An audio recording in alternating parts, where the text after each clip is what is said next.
जय अब्बा के दोस्तों, मैं हूं आकांक्ष सेन। जेवीके ऑनलाइन क्लासेस में एक बार फिर आपका हार्दिक स्वागत करता हूं। दोस्तों, कोशिका भित्ति को देखेंगे दोस्तों, हम एक चित्र के माध्यम से, 3D चित्र के माध्यम से। इसलिए पूरे चित्र को देखने के लिए पूरी वीडियो देखिएगा, आखिर तक पूरी वीडियो देखिएगा ताकि आपको बहुत अच्छी तरीके से समझ में आ सके। दोस्तों, पिछली क्लास में हमने देखा था माइटोकॉन्ड्रिया के बारे में, जो कि बहुत भिन्न तरीके से देखा था हम लोगों ने। आज हम देखेंगे दोस्तों कोशिका भित्ति के बारे में कि कोशिका भित्ति जो होती है वह किस प्रकार की होती है और कौन कौन चीजों से मिलकर बनी होती है। दोस्तों, तो आज हम देखेंगे। जितने लोग चैनल देख रहे हैं सभी लोग चैनल को सब्सक्राइब जरूर करिएगा दोस्तों, और ज्यादा से ज्यादा लोगों में वीडियो शेयर कर दीजिएगा। और अगर मेरी वीडियो पसंद आए तो लाइक जरूर करिएगा। दोस्तों, आगे बढ़ते हैं। दोस्तों, हम पढ़ रहे हैं यहाँ पर कोशिका भित्ति के बारे में। दोस्तों, क्या पढ़ रहे हैं? हम पढ़ रहे हैं कोशिका भित्ति के बारे में। से अंग्रेजी में से सेल वॉल भी कहा जाता है, सेल वॉल भी कहा जाता है। दोस्तों, क्लियर है? अब देखिए दोस्तों, इसकी जो खोज है दोस्तों वह की है दोस्तों रॉबर्ट हुक ने। इसके बाद दोस्तों एक नाम और याद रखना कि रॉबर्ट हुक का जो नाम आता है दोस्तों, कोशिका की खोज की गई थी रॉबर्ट हुक के द्वारा।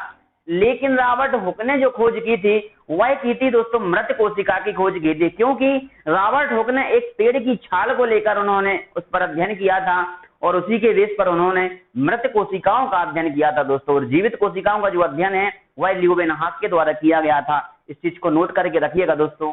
अब देखिए, रॉबर्ट हुक के द्वारा यहाँ पर कोशिका भित्ति की खोज के बारे में बताया जाता है दोस्तों। अब यहाँ पर आपसे पूछा जाता है कि पादप कोशिका, देखिए दोस्तों, पादप कोशिका, कोशिका भित्ति कहाँ कहाँ होती है? कोशिका भित्ति जो होती है दोस्तों वह होती है दोस्तों कहाँ कहाँ? पादप कोशिका में भी होती है, मतलब पेड़ पौधों में भी होती है, और आपका कवक में भी होती है, और आपका जीवाणु में भी होती है, मतलब बैक्टीरिया में भी होती है। मतलब 3 जगह कोशिका भित्ति पाई जाती है। इन जगहों पर जो कोशिका भित्ति बनी होती है वह कौन कौन सी चीजों की बनी होती है, जरा हम इसको देखते हैं। देखिए, पादप कोशिका में जो कोशिका बनी होती है वह बनी होती है दोस्तों सेल्यूलोज की। काय की बनी होती है दोस्तों? सेल्यूलोज की बनी होती है। और कवक की जो कोशिका होती है वह दोस्तों काइटिन की बनी होती है। काय की बनी होती है? काइटिन की बनी होती है। और यहीं पर दोस्तों जो जीवाणु की कोशिका होती है उसमें जो कोशिका भित्ति होती है, सेल वॉल होती है, वह जो बनी होती है दोस्तों वह काय की बनी होती है? पेस्टिडोग्लाइकन की बनी होती है। काय की दोस्तों? पेस्टिडोग्लाइकन की बनी होती है। कहीं कहीं आपको इसकी जगह पे दोस्तों क्या लिखा जाता है? अमीनो एसिड या आपको कार्बोहाइड्रेट लिखा जाता है, जो कि इसका सूत्र के आधार पर इसका वर्गीकरण करके यह नाम दिया जाता है। ठीक है दोस्तों। इसके बाद दोस्तों अगर मैं आपसे कहूं कि सेल वॉल कोशिका भित्ति का कार्य क्या होता है, उसका उस सेल में क्या उसकी महत्व होता है, उसके बारे में हम देखेंगे। देखिए, जो यांत्रिक क्षति होती है सेल के लिए, जो भी नुकसान होता है उस नुकसान को होने से बचाता है। क्या होता है दोस्तों? उस नुकसान को होने से बचाता है दोस्तों। और उसके बाद दोस्तों क्या होता है कि सेल वॉल जो रहता है वह क्या करता है? कोशिका की संरचना का निर्माण करने में मदद करता है। क्या करता है? कोशिका की संरचना का निर्माण करने में मदद करता है, मतलब उसकी संरचना करता है। ठीक है दोस्तों। अगली बात अगर हम देखें कि संक्रमण को दूर करने का कार्य करता है, मतलब जो भी उसके लिए नुकसान होता है। क्योंकि देखिए, मैं आपको बताना चाहूं, कोशिका भित्ति जो होती है वह प्लाज्मा झिल्ली के ऊपर होती है। वह क्या होती है? अभी मैं आपको एक चित्र के माध्यम से बताऊंगा दोस्तों। वह एक प्लाज्मा झिल्ली के ऊपर होती है। उस झिल्ली में आपको एक येलो कलर की जो दिख रही है वह कहलाती है दोस्तों प्लाज्मा झिल्ली, और उसके ऊपर जो हरे कलर का जो आवरण होता है, जो कवच होता है, वह कहलाता है दोस्तों कोशिका भित्ति। तो यह क्या करते हैं कि संक्रमण से इसको बचाते हैं, सेल के लिए संक्रमण से बचाते हैं, और इसके अंदर जो सेल के अंदर जो ऑर्गन्स होते हैं उनको भी संक्रमित होने से बचाते हैं। तो यह काम का होता है? कोशिका भित्ति का होता है दोस्तों। क्लियर है? देखिए दोस्तों, कोशिका भित्ति जो होती है वह निर्जीव होती है। मैंने आपको यहाँ बताया था कि रॉबर्ट हुक ने मृत कोशिकाओं का अध्ययन किया था। यह नॉन लिविंग होती है, इसमें जीवन नहीं पाया जाता है दोस्तों। बल्कि कोशिका भित्ति एक ईंट के आकार की होती हैं, जो कि एक कोशिका से दूसरी कोशिका जुड़ी हुई होती हैं, कनेक्ट होती हैं, और यही उनका कार्य होता है दोस्तों। और एक कोशिका से दूसरी कोशिका को जोड़कर बनी होती है। एक कोशिका से दूसरी कोशिका मिलकर क्या होती है? बनी होती है। यह कोशिका भित्ति की विशेषता होती है। अगली क्या होती है दोस्तों? कोशिका भित्ति में दोस्तों 3 लेयर होती हैं। ठीक है, सॉरी दोस्तों, कोशिका भित्ति में 2 लेयर होती हैं, और 2 लेयर के बीच का एक मध्य का जो भाग होता है उसे लमेला कहा जाता है। यह पेपर में प्रश्न कई बार किया गया है, इसको नोट कर लीजिएगा। इसकी जो मध्य की जो परत होती है, दोनों परत के बीच की जो परत होती है उसे लमेला कहा जाता है दोस्तों। क्या कहा जाता है? लमेला कहा जाता है। और बाहर से आने वाले अणुओं को रोकता है। जो भी अणु बाहर से आते हैं, वह सेल के अंदर प्रवेश ना कर पाए, इसलिए कोशिका भित्ति का वह कार्य करती है कि दूसरे अणु को सेल के अंदर जाने से रोकती है। इस प्रकार मतलब क्या है कि कोशिका भित्ति एक रोधक का भी कार्य करती है। क्या कार्य करती है दोस्तों? एक रोधक का भी कार्य करती है, एक बैरिकेड का काम करती है दोस्तों। अब देखिए मैंने यहाँ पर बताया कि पादप कोशिका में दोस्तों कोशिका भित्ति सेल्यूलोज की बनी होती है। काय की बनी होती है? सेल्यूलोज की बनी होती है। सेल्यूलोज दोस्तों क्या है? ग्लूकोज की एक छोटी इकाई है। क्या है दोस्तों? एक ग्लूकोज की एक छोटी इकाई है। क्या? सेल्यूलोज। सेल्यूलोज ग्लूकोज की एक छोटी सी इकाई मानी जाती है। और सेल्यूलोज से क्या बनी होती है दोस्तों? कोशिका भित्ति बनी होती है। अब देखिए दोस्तों जो सेल्यूलोज होता है वह क्या होती है? वह होती है पॉलीसैकेराइड। क्या होती है दोस्तों? वह पॉलीसैकेराइड होती है। और पॉलीसैकेराइड जो होता है वह कार्बोहाइड्रेट की छोटी इकाई मानी जाती है। वह क्या मानी जाती है दोस्तों? कार्बोहाइड्रेट की एक छोटी सी इकाई मानी जाती है। सैकेराइड कौन कौन से होते हैं? मोनो होते हैं, डाई होती है और पॉलीसैकेराइड होते हैं। इस प्रकार से 3 सैकेराइड पाए जाते हैं दोस्तों। यहीं पर दोस्तों अगर पादप कोशिका जो होते हैं, पादप कोशिका और शैवाल में सेल्यूलोज पाया जाता है। इस बात को भी नोट कर लीजिएगा, आपसे प्रश्न किया जाता है कि सेल्यूलोज जो पाया जाता है वह किन किन में पाया जाता है। तो देखिए पादप कोशिका की जो कोशिका भित्ति होती है वह सेल्यूलोज की बनी होती है और जो शैवाल होते हैं वह सेल्यूलोज की बनी होती है। देखिए शैवाल जो होते हैं वह कौन कौन से तत्वों से मिलकर बनी होती है। जैसे कि मैं आपको बताऊं कि शैवाल, अगर मैं यहाँ पर देखूं कि शैवाल जो होते हैं दोस्तों वह हमारे सेल्यूलोज से बने होते हैं। सेल्यूलोज, गैलेक्टन्स, मैग्नस और लवण। लवण के लिए मिनरल भी कहा जाता है। इसमें कार्बोहाइड्रेट होते हैं, प्रोटीन्स होते हैं, लेकिन इसमें प्रोटीन नहीं होते हैं। इसमें मिनरल कहलाते हैं, लवण खनिज होते हैं, कार्बोहाइड्रेट होते हैं। इस प्रकार से 3-4 चीजों से मिलकर क्या बनता है दोस्तों? शैवाल बनता है। कौन कौन चीजों से? उसमें सेल्यूलोज होता है, गैलेक्टन्स होता है, मैग्नस होता है और लवण होते हैं, मतलब मिनरल होते हैं। क्या होते हैं? मिनरल होते हैं, विटामिन होते हैं, कार्बोहाइड्रेट होते हैं। और यहीं पर अगर देखा जाए दोस्तों तो अन्य जो पादप होते हैं, अन्य जो पेड़ पौधे होते हैं, उन पेड़ पौधों में जो कोशिका भित्ति होती है वह काय से मिलकर बनी होती है?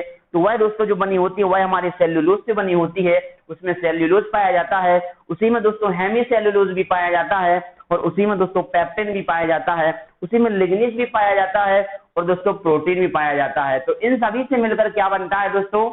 पादप कोशिका की जो भित्ति होती है, कोशिका भित्ति होती है, वह इन सभी चीजों से मिलकर बनी होती है। एक बार फिर देखिएगा, सेल्यूलोज से बनी होती है, हेमी सेल्यूलोज से बनी होती है, लिग्निन से बनी होती है, प्रोटीन से बनी होती है और दोस्तों काय से बनी होती है? यहाँ पर पेप्टिन से बनी होती है। इन सभी चीजों से मिलकर क्या बनती है?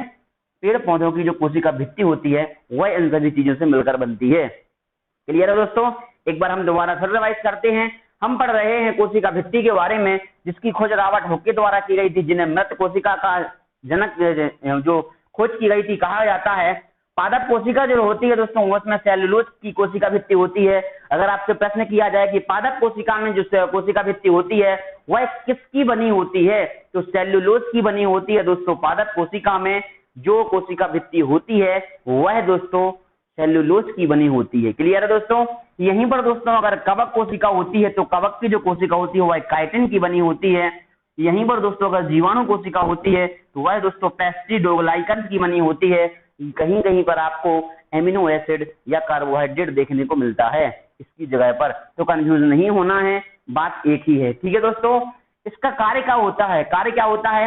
यांत्रिक क्षति को नियंत्रित करता है। यांत्रिक क्षति का मतलब क्या है दोस्तों? कि सेल के लिए जो भी नुकसान होने वाला होता है उस नुकसान को बचाता है, उसमें कोई नुकसान नहीं होने देता है, क्योंकि उसको अपने शेष में रखता है कि सेल के लिए अपने शेष के अंदर सुरक्षित करके रखता है और उसकी संरचना को बनाने में उसकी मदद करता है। क्या करता है दोस्तों? उसकी संरचना को बनाने में मदद करता है दोस्तों। दूसरा दोस्तों क्या है? संक्रमण को दूर करने का कार्य करता है। यह निर्जीव होते हैं। संक्रमण को दूर करने का कार्य मतलब उसके लिए जो भी नुकसान होने वाले हैं, जो भी चीजों से नुकसान होने वाले हैं उनको अंदर प्रवेश नहीं करने देता है। कोशिका भित्ति उसको बाहर ही रोक लेती है। आप चित्र के माध्यम से देखिएगा कि हरे कलर का जो कवच होता है वह पूरे सेल को सुरक्षित करके रखता है। तो वही क्या होती है? कोशिका भित्ति होती है। एक कोशिका से दूसरी कोशिका को जोड़कर बनी होती है। यह भी मैं आपको चित्र के माध्यम से बताऊंगा दोस्तों। परत जिसकी बीच की परत होती है वह क्या होती है? लमेला कहलाती है और बाहर से आने वाले अणु को रोकता है। जो भी अणु बाहर से आते हैं उन अणुओं को अंदर प्रवेश करने से रोकता है ताकि सेल को कोई नुकसान ना हो सके दोस्तों, कोशिका को कोई नुकसान ना हो सके। और इनमें बैरिकेड्स का कार्य करता है, मतलब रोधक का कार्य करता है। इसमें जो बनी होती है वह सेलुलोज की बनी होती है। सेलुलोज जो होता है वह ग्लूकोज की एक छोटी इकाई मानी जाती है। उसमें जो सेलुलोज होता है वह सेलुलोज पॉलीसेकेराइड के छोटे छोटे छोटे छोटे अणुओं से मिलकर बना होता है दोस्तों। कैसे? पॉलीसेकेराइड की मात्रा मिलकर एक सेलुलोज का निर्माण करते हैं, और जो पॉलीसेकेराइड होता है दोस्तों वह कार्बोहाइड्रेट की छोटी इकाई मानी जाती है।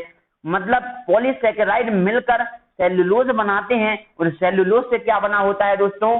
हमारी पादप कोशिका बनी होती है, जो कि काय की ग्लूकोज की एक छोटी इकाई मानी जाती है दोस्तों। और ग्लूकोज काय से मिलता है दोस्तों? कार्बोहाइड्रेट से मिलता है।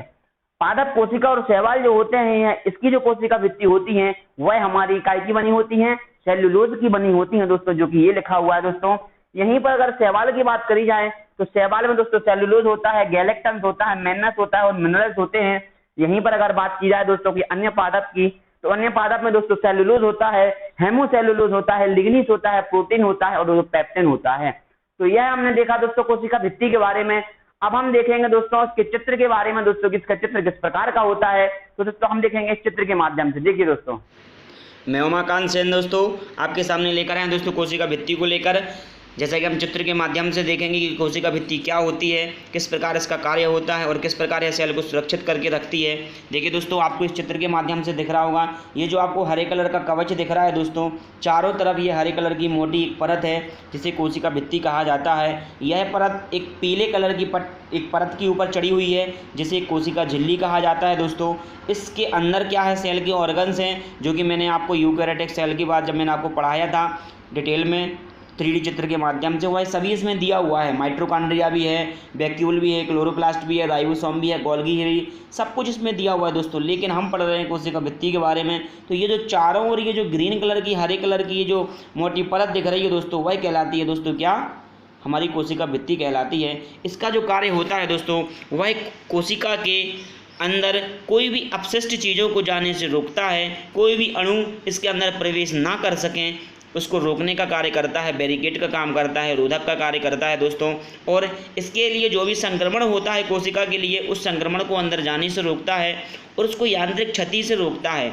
इस कोशिका के लिए अगर कोई भी यांत्रिक क्षति होती है तो उस क्षति को रोकता है दोस्तों। कौन रोकता है? कोशिका भित्ति इसको रोकती है। ये जो आपको हरे कलर की दिख रही है दोस्तों, ये क्लोरोप्लास्ट की वजह से दिख रही है। और दोस्तों यह सेल्यूलोज की बनी होती है। क्या होती है? यह सेल्यूलोज की बनी होती है। क्लियर है दोस्तों? अब हम देखेंगे ये जो कोशिका भित्ति होती है, इस मोटी कोशिका भित्ति जो हरे कलर की दिख रही है, आखिरकार ये कोशिका भित्ति बनी किस प्रकार की होती है, जरा हम उसके बारे में देखेंगे दोस्तों। ठीक है, देखिए दोस्तों, आपको एक चित्र दिख रहा है दोस्तों। क्या दिख रहा है? आपको एक चित्र दिख रहा है। इस चित्र को ध्यान से देखिएगा। इस चित्र में आपको दिख रहा है कि कोशिका भित्ति की जो मोटी परत होती है वह आपको ऊपर दिख रही है, और इस परत में कौन कौन सी चीज़ें उपस्थित होती हैं पादप कोशिका में, उनको ध्यान से देखिएगा। इसमें दोस्तों मुख्यतः दोस्तों 4 या 5 चीज़ें होती हैं जो कि पादप कोशिका भित्ति मिलकर बनी होती है। जैसे कि दोस्तों सेल्यूलोज होता है, हेमीसेल्यूलोज होता है, लिग्निस होता है, प्रोटीन होता है दोस्तों, और आपका पेप्टिन इससे मिलकर बनी होती है। आपको दिख रहा होगा ये जो नीले कलर का रेशा दिख रहा है दोस्तों, एक लाइन दिख रही है नीले कलर की, वह हेमीसेल्यूलोज होता है। ये जो लाल कलर की लाइन, लाल कलर का रेशा दिख रहा है थोड़ा मोटा सा, वह कहलाती है दोस्तों पेक्टिन। और इसमें तो जो आपको नीले कलर की जो पट्टी है डंडी के आकार की दिख रही है, यह होती है दोस्तों क्या? सेल्यूलोज होती है, जो कि माइक्रोफाइब्रिल के जैसी दिखाई देती है। और आपको ये नीले कलर के जो 3 ये बबल्स दिख रहे हैं, आपको जो ग्रीन कलर के हरे कलर की जो बबल्स दिख रहे हैं, वह हैं दोस्तों क्या? सॉल्युबल प्रोटीन कहलाते हैं। क्या होते हैं? सॉल्युबल प्रोटीन कहलाते हैं। अब देखिए दोस्तों, नीचे आपको ये छोटे छोटे ये जो बबल्स दिख रहे हैं, एक झिल्ली दिख रही है, यह है दोस्तों प्लाज्मा झिल्ली। क्या कहलाती है? यह प्लाज्मा झिल्ली कहलाती है। इसके ऊपर होती है दोस्तों कोशिका भित्ति, और कोशिका भित्ति दोस्तों 2 लेयर की होती है, 2 परत होती हैं, एक निचली परत, एक ऊपरी परत, और बीच की जो परत होती है दोस्तों उसे कहा जाता है लमेला। आपको चित्र में भी दिख रहा है दोस्तों, वह लिखा हुआ है मिडिल लमेला, मतलब बीच की जो परत होती है उसे लमेला कहा जाता है दोस्तों। यह प्रश्न कई बार परीक्षा में पूछा जा चुका है। अब हम देखेंगे कि इसकी जो बनावट होती है, इसकी जो संरचना होती है, वह किस प्रकार की होती है। ठीक है दोस्तों, इस चित्र के माध्यम से देखिएगा दोस्तों, कोशिका भित्ति की जो बनावट होती है वह इस प्रकार की होती है। ईंट के आकार की होती है कि एक कोशिका से दूसरी कोशिका जुड़ी हुई होती हैं, बल्कि यह निर्जीव होती हैं, नॉन लिविंग होती हैं, इनमें कोई जीवन नहीं होता है। लेकिन ये कोशिकाएं एक कोशिका से मिलकर बनी होती हैं, और इनकी चारों तरफ ये सेल्यूलोज जो होता है यह चलायमान आपको दिख रहा है, यह गतिशील दिख रहा है। ये चित्र को ध्यान से देखिएगा, यह होती है कोशिका भित्ति की आंतरिक संरचना। इसका कार्य किस प्रकार से यह अपना कार्य करता है और किस प्रकार से यह एक सुरक्षा कवच का कार्य करता है, एक बैरिकेड का कार्य करता है। तो इस चित्र को मैं आपको दिख रहा होगा दोस्तों, क्लियर है। देखिए एक कोशिका से दूसरी कोशिका से मिलकर जुड़कर बनी है। अब हम देखेंगे अगले चित्र के माध्यम से।